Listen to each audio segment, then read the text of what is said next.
સમક્ષ એક દુઃખદ અને ગંભીર ઘટના વિશે વાત કરીશું જે દાહોદમાં બની છે। આ ઘટના સમાજને વિચારવા મજબૂર કરે છે કે આપણા બાળકોની સુરક્ષા માટે આપણે વધુ જાગૃત થવું જોઈએ।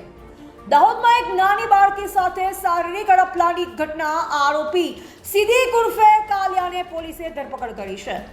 આ ઘટનાની વિગતોમાં જઈએ તો દાહોદના કસ્બા વિસ્તારમાં રહેતી એક નાની બાળકીને આરોપી સિદ્દીક ઉર્ફે કાલિયા દ્વારા અપહરણ કરી ગાડીમાં લઈ જવામાં આવી, જ્યાં તેણે બાળકી સાથે અયોગ્ય વર્તન કર્યું અને શારીરિક અડપલા કર્યા। આ ઘટના બાળકીના પરિવાર અને સમાજ માટે અત્યંત વેદનાદાયક છે। ઘટનાની જાણ થતાં જ બાળકીના પરિવારે તાત્કાલિક પોલીસને જાણ કરી। દાહોદ ડિવિઝન પોલીસે તુરંત જ કાર્યવાહી કરી અને ફરિયાદ નોંધી।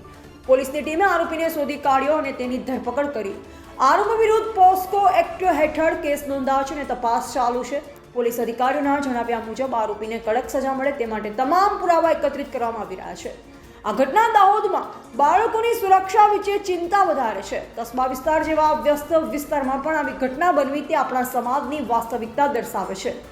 અમે DTV ન્યૂઝ તરફથી અપીલ કરીએ છીએ કે માતા પિતા તેમના બાળકોને અજાણ્યા વ્યક્તિઓથી દૂર રાખીને તેમને સુરક્ષા વિશે શિક્ષણ આપે। સાથે જ સમાજના તમામ લોકોને વિનંતી કે આવી ઘટનાઓ વિરુદ્ધ અવાજ ઉઠાવો અને પોલીસને સહયોગ કરો। ગઈકાલે દાહોદ એ ડિવિઝન પોસ્ટ વિસ્તારના કસ્બા વિસ્તારમાં આવેલો વિસ્તાર છે, ત્યાં એક ઘટના ઘટી હતી જેમાં એક નાની ભૂખ બળનાર બાળા છે તેમને એના બાજુમાં રહેતો વ્યક્તિ જેનું નામ છે સિદ્દીક ઉર્ફે કાલિયા યુસુફ ચાંદ, સિદ્દીક કાલિયા દ્વારા એ બાળકીને લઈ જઈ અને ગાડીમાં લઈ જઈ હડપલા કર્યા હતા અને એમની પાસે બીભત્સ વર્તન કરીને અશોભની ભાષાનો ઉપયોગ કર્યો હતો અને આ બાબતની જાણ પરિવાર દ્વારા આ વ્યક્તિ વિરુદ્ધ ફરિયાદ દાખલ કરવામાં આવી છે અને ફરિયાદના અન્વયે દાહોદ એ ડિવિઝન પોસ્ટ દ્વારા આ વ્યક્તિની ધરપકડ કરવામાં આવી છે અને કાયદેસર કાર્યવાહી હાથ ધરવામાં આવેલી છે। આ ઘટના વિશે વધુ અપડેટ્સ માટે અમારી ચેનલને સબસ્ક્રાઇબ કરો અને બેલ આઇકન દબાવો।